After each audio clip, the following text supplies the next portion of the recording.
and start recording. So this is the game between me and Drac. Here is my co-host, Jordan, who has not seen this game.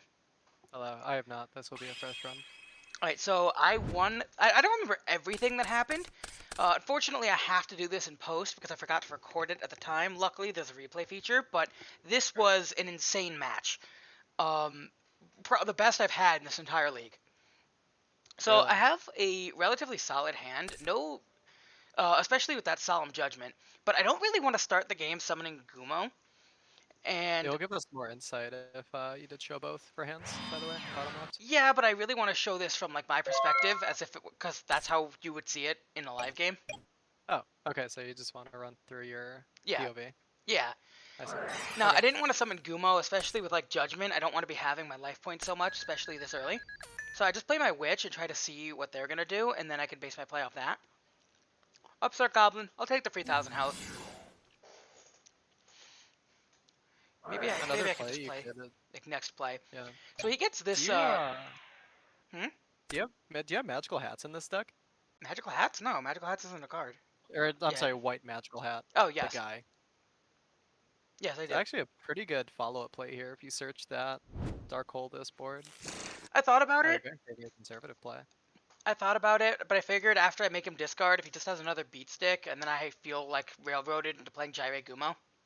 Oh, you just judge it. Like you judge it for tempo, IMO. I thought about it. I decided to just go with this play, a little bit of a slower play, see if he overcommits to the board, and Uh-huh. then I have a Dark Hole. Nimba Mongok, if he doesn't summon more, Nimba Mongok stalls me for several turns, Right. and it potentially also lets me summon a big tribute monster if I draw like Sangha or Suijin or something. Right, yeah, you're running tribute monsters. I'm the only one who's running tribute monsters. I think I have the cards to make it feasible. You have triple giant germ too, right? No, I only have one giant germ, so I'm not running it. Oh, there it is. Alright, so obviously you dark hold this board and then attacks with my white magical hat, I'm pretty sure. I thought Right? about it, but then I was like, I have two Nimbamonga. Let's just not waste those. I don't feel any incentive to Dark Hole to deal with one monster. Yeah, I'm capped. So I just pass priority back to him. Then he points out I have 7 cards. So I'm like, oh, okay, I'll just send this then. Yeah. I think your play is really, really passive. It is. Sometimes I play more aggressively, and you'll see in my match with Vixie that cost me everything. But, Mm. I mean, you saw how that game went, where she just top decked everything. But literally the one card that is only good when you top decks it. Double Fisher top decks as well. It was ridiculous.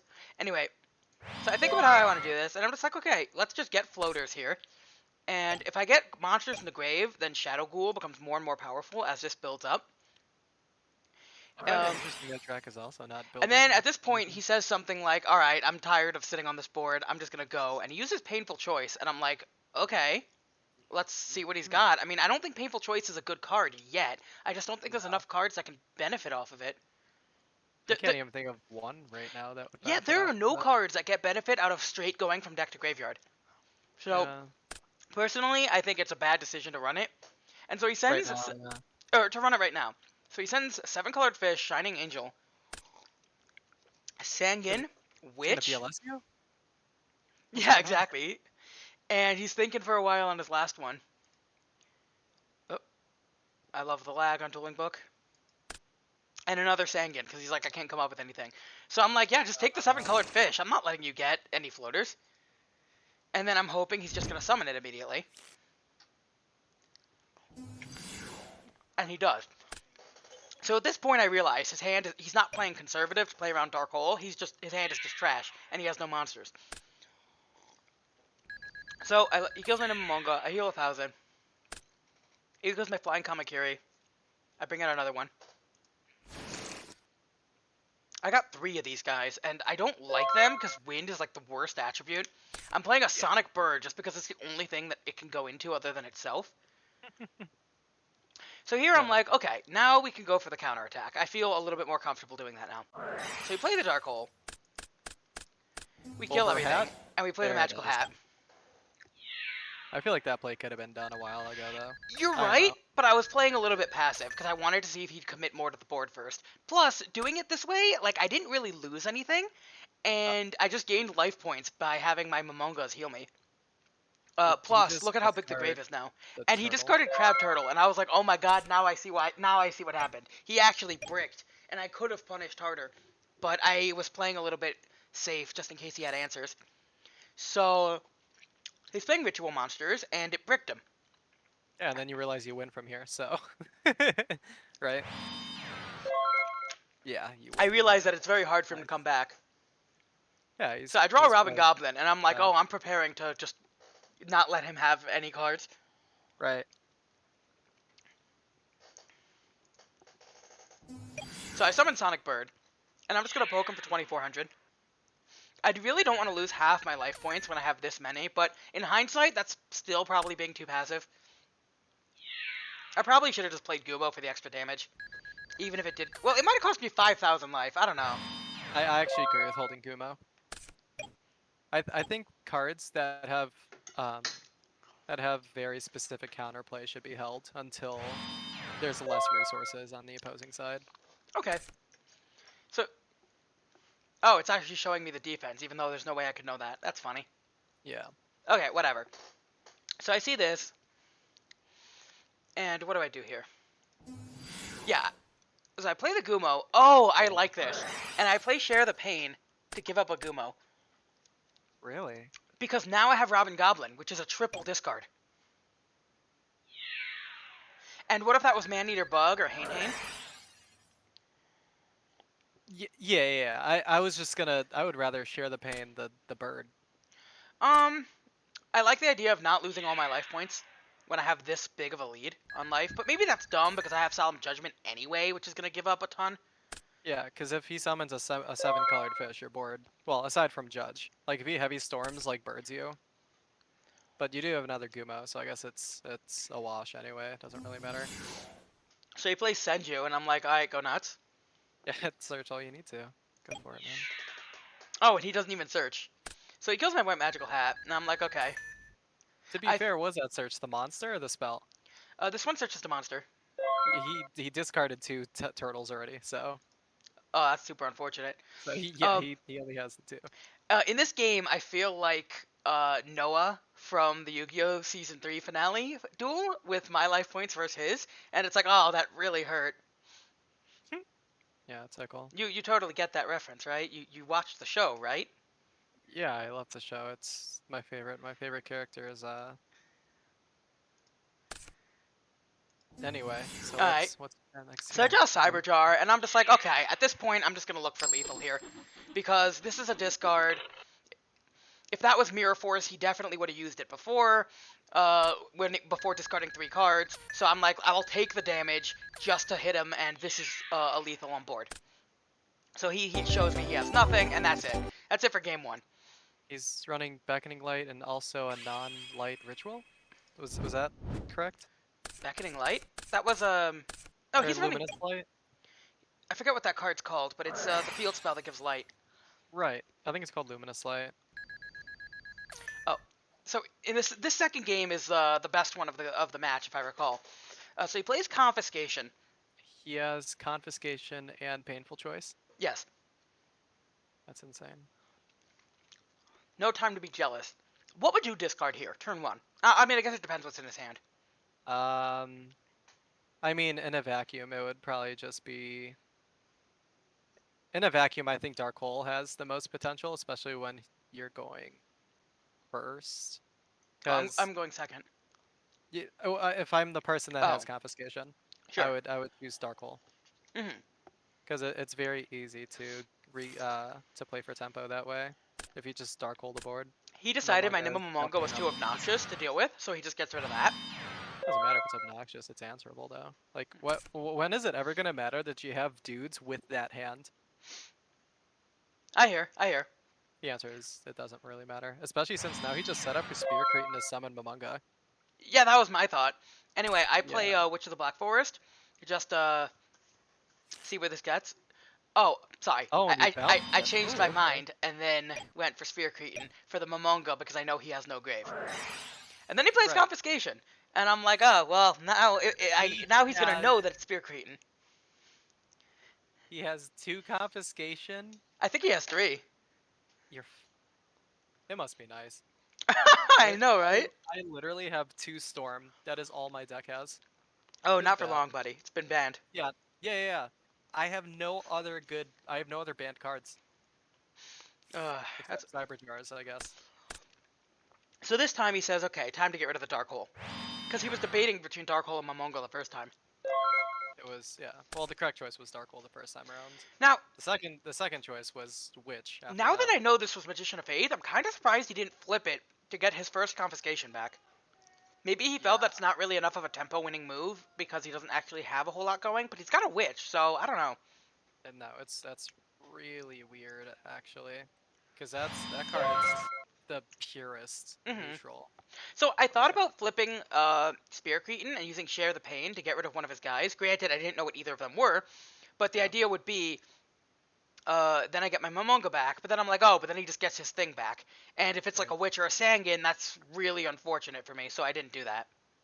Instead, I played Cyberjar and decided, let's just see where this goes, because Cyberjar, if I flip Spear Cretin first, especially, and then Cyberjar, that's going to get really chaotic, because I can also bring back Momonga, or even bring back Cyberjar if I don't like the way things are going. Right. You have the combo Basically, essentially. what I'm saying is, buckle up. We're in for a wild ride here. Plus up. We're gonna hit next play. So he just decides to pass after thinking for a bit. So I draw Summon Skull, and I'm like, okay, I can work with this. I'm gonna flip Spear Cretin, so its effect activates, and then I'm going to flip a Cyberjar. I'm really curious on what their hand is if they just raw pass with Moth Witch. Yeah, I don't understand that. I would What's their 100% hand? take another Just show me Confiscation. the hand. So I Oh, can see. sure. Wait. Oh, here it is. Bottom left. Oh, Why isn't Judge set? can I see what they said? Oh, it's Mirror Force. Force. You just, if he's playing around heavy, just judge the heavy. I don't. What is he playing around? Arm Ninja? No, that only hits spells. Remove Trap? That's only face ups. What is he playing around? I have no idea. So he accidentally banishes one face down, but it's Jirei Gumo, and he summons it to the field. Here are my 5 vanished. Oh, So that's sad. we're getting tribute monsters for days. Actually, that's pretty. Oh, but you lost a Mambunga already. Mm-hmm.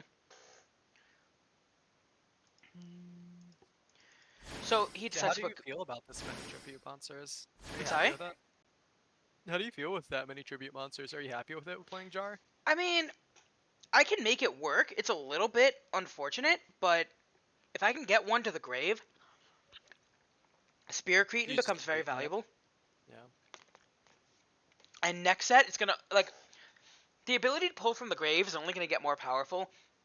And while everyone Right. else can only pull like level 4 floaters, the ability to pull a very hard to answer monster, especially when we're in numbers format, as you like to put it, is very big threat.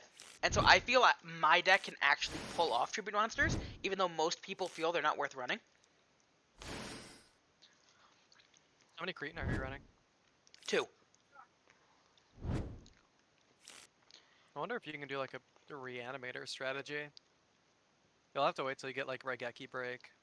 When does Raigeki Break Yeah, become available? I need cards that allow me to discard in order to get like, and I acknowledge this, but like right now, the only way for me to get monsters in the grave that's not through uh them getting on the field first is To like discard the Cheerful hand cost. Coffin, which is so bad. Yeah, that would be Anyway, awful. so he searches his 7-colored fish with the witch effect, and here I'm debating what I want to bring back with Spear Cretin. I'm looking at the board, I'm looking at my hand, and I'm realizing I have so many tribute monsters that like playing from here is going to be very difficult. So, and I decide that my Spear Cretin target should just be the Cyberjar and nuke this board and try it again. Because then my hand will get so big, I'll be able to discard some of the tribute monsters and have a more serviceable hand. Do you have Mukamukas in here? I never pulled one. Which is really unfortunate, I know, but I have 0 Muka Muka pulled. Anyway, so I summoned That Suijin as is well. so tragic.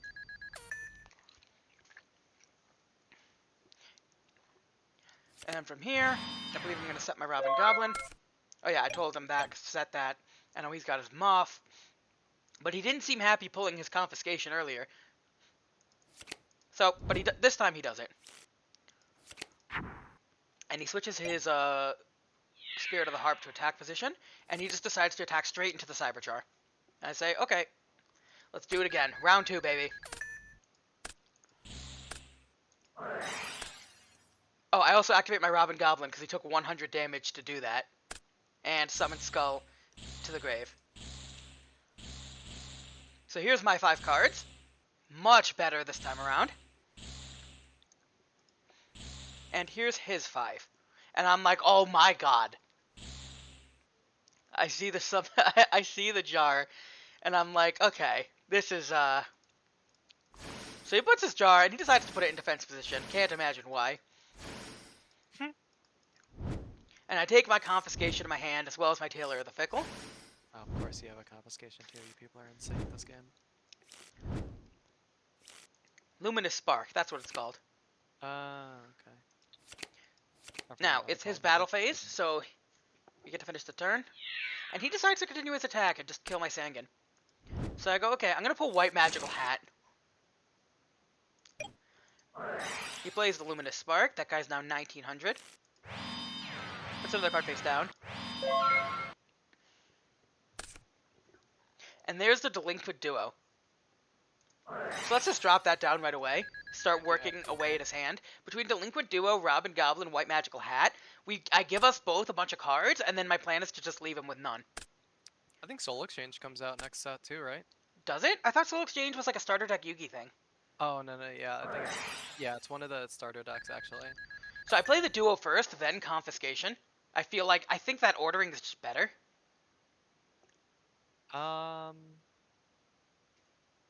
Yes. Yeah, that is better. I think I decided to pick Magician of Faith here. I think it's just the play that makes the most sense. Yeah, you just want to stop, like, the recurring. Yeah, like, these cards do nothing for him if he doesn't have a board. Right. So then I sacrifice my Jirei Gumo to put Summon Skull out. And I attack over this. And he uses Rush recklessly. Say, okay. So I'll take some damage. And I will set... Wait, did I just, Huh.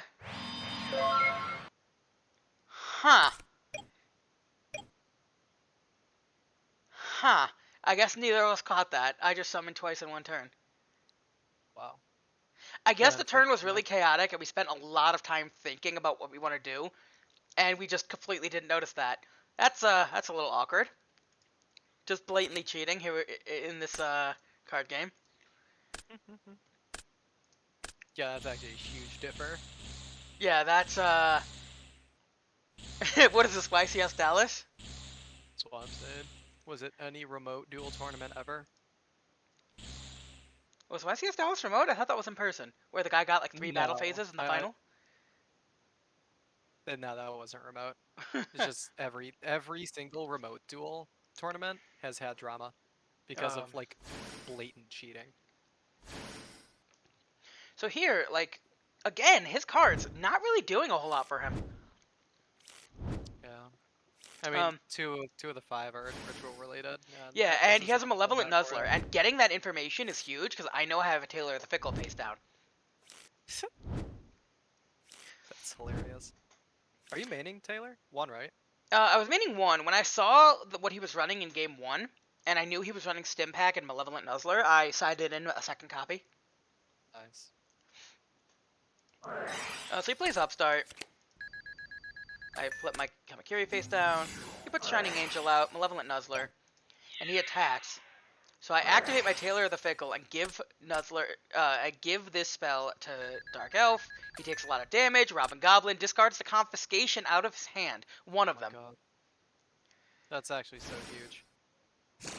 So then he uses Shining Angel to go into another Shining Angel. He then attacks into the face down, and it's actually stronger because of Luminous Spark.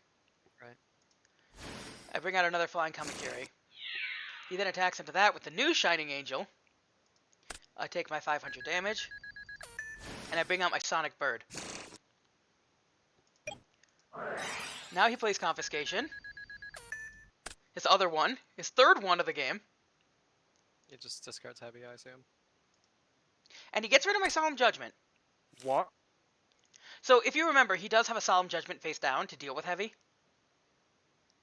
Hmm.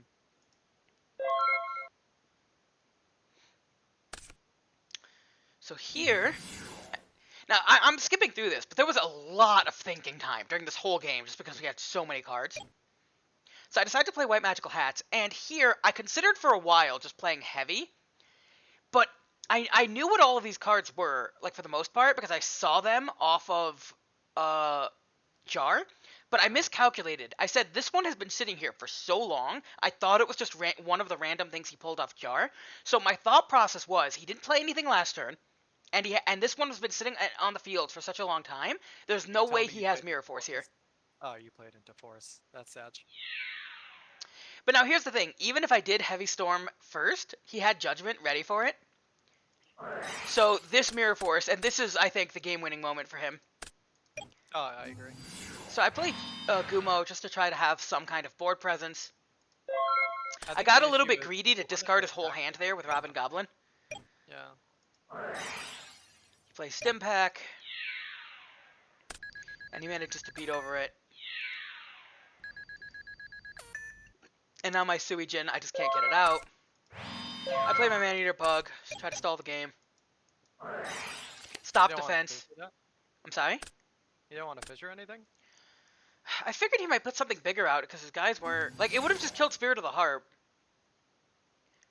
So he attacks this, and then Gumo hits me.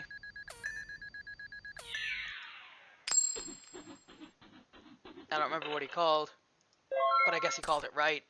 And then I do Sanga, and I'm like, okay, this is over. But that was an insane game from my perspective. We both spent so long just sitting talking and like trying to like think out what to do when we each had like 10 cards in our hand. I really wish I had recorded the live game.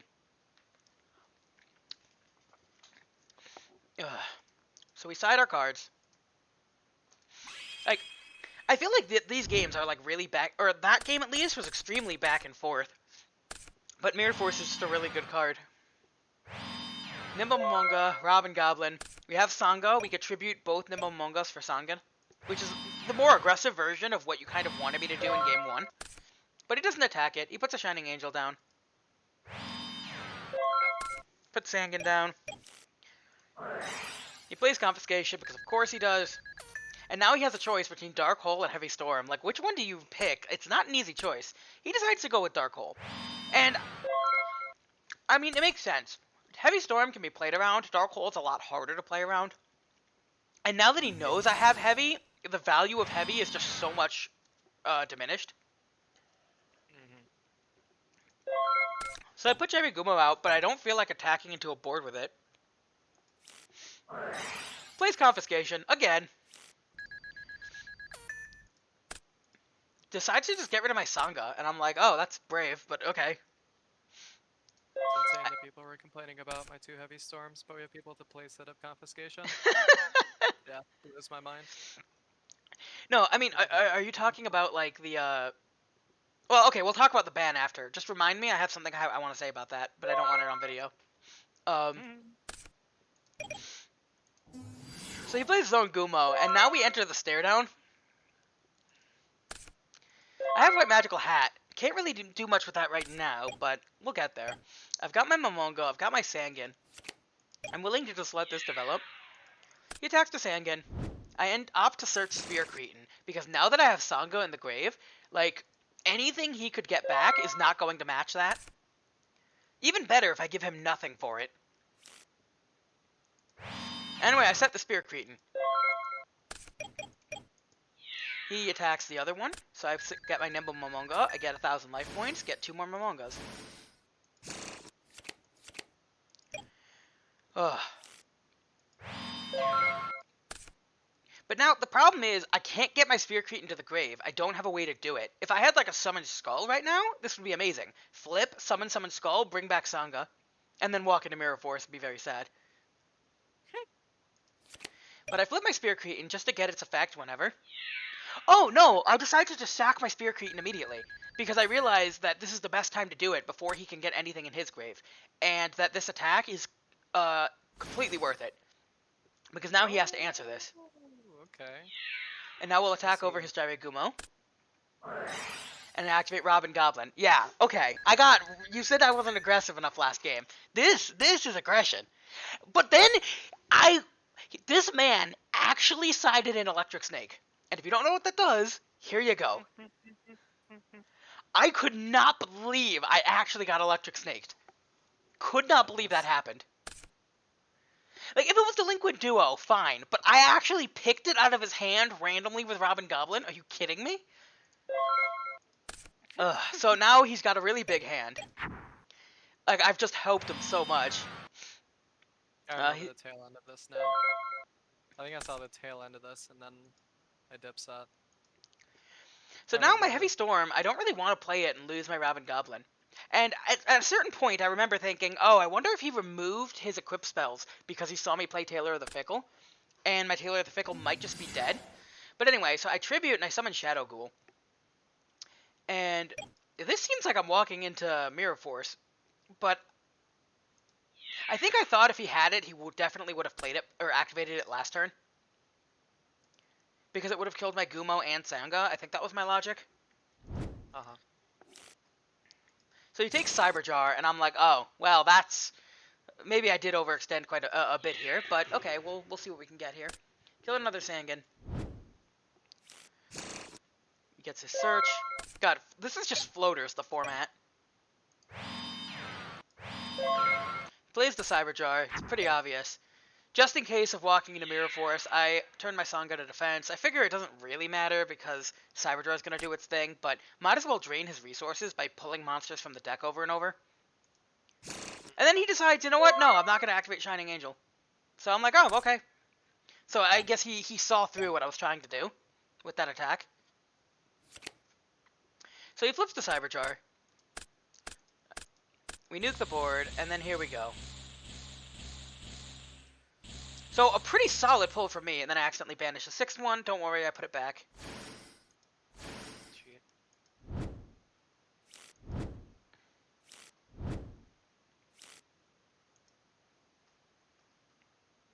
I put that back in the deck. I shuffle, and we put everything else out. And now, got Cyberjar. I really like Cyberjar in a lot of cases because I feel like when both players have a huge hand, you get a lot of skillful back and forth. Or, like, skill comes into effect when you have a lot more choices. That's my logic. So I tend to find these games really fun because the counterplay starts to become... especially when you both have some knowledge of the opponent's hand. You start to have to plan what you're playing around and how you're going to do it when you have so many cards.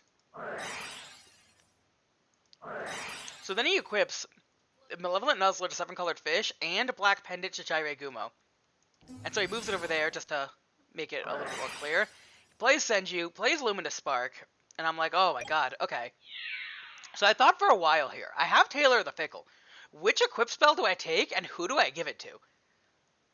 Like... These are some real questions. Like, it's not so simple.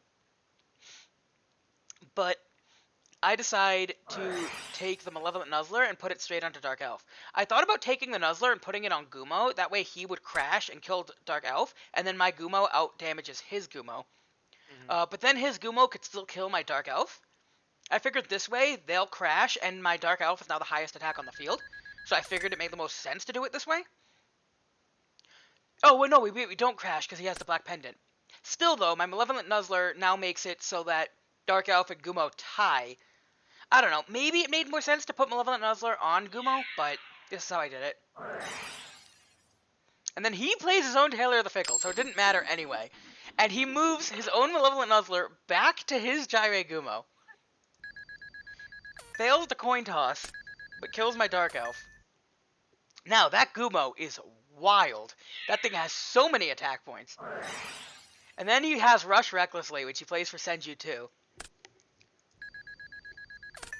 And I go, okay, I see you, I see you. But now, it's my turn to counterattack. I have the big hand.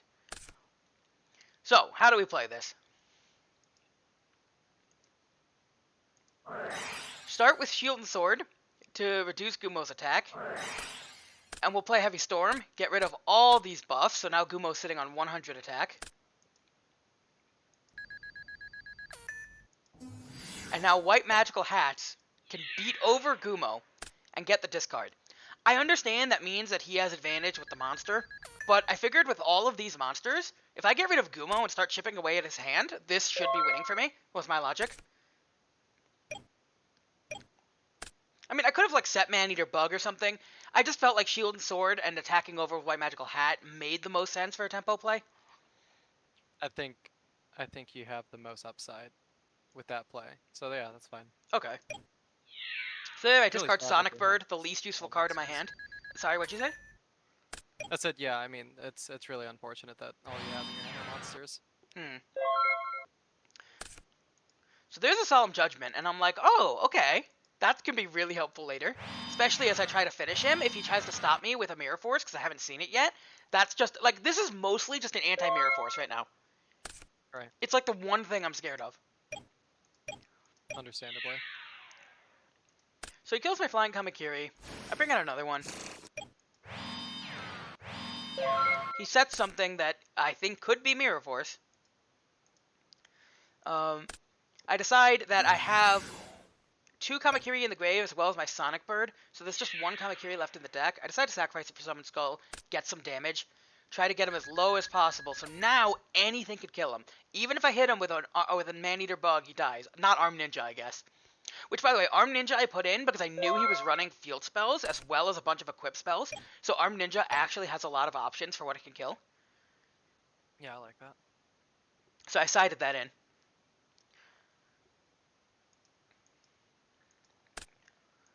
So he plays his own Summon Skull. And I thought about using Judgment here, but then I'm like, no, I don't know what that face down is. I don't know what that face down is. Yes, I'm left with a Summon Skull to his nothing, but, like, let's just save this for when I have less answers to work with. Because I've got a Maneater Bug. I've got to share the pain. I think it makes sense to hold Judgment here. So we crash, especially because he's going to lose the Summon Skull anyway. So I'm like, okay, let's just do this. I immediately activate the Liquid Duo. Let's get rid of as many of his answers as we can.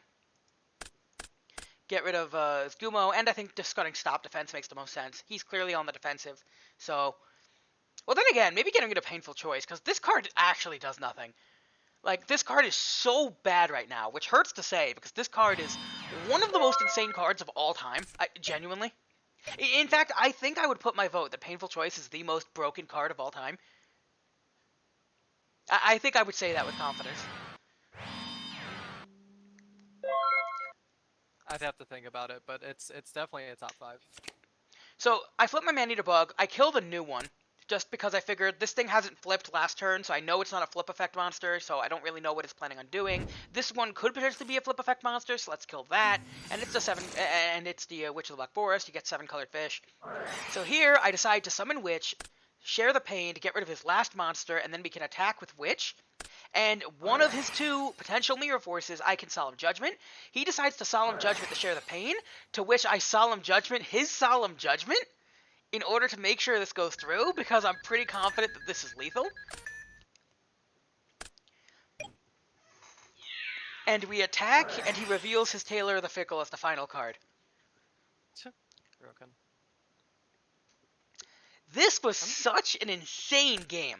And then he's like, looking at his deck, there's 2 more Stim Pack, there's his Mirror Force, finally.